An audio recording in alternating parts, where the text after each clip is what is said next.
આંતર શત્રુ જીતવા કરીએ શત્રુંજયની યાત્રા, ભવસાગરને તરવા કરીએ પુંડરીક ગિરિની યાત્રા, સીતપદ મેળવવા કરીએ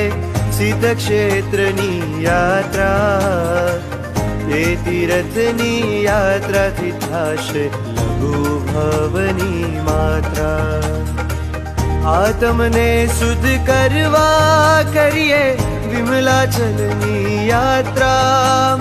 સુરલોકનું સ્મરણ કરાવે સુરગિરિની યાત્રા, મહિમા મોટો ગાવા કરીએ મહાગિરિની યાત્રા,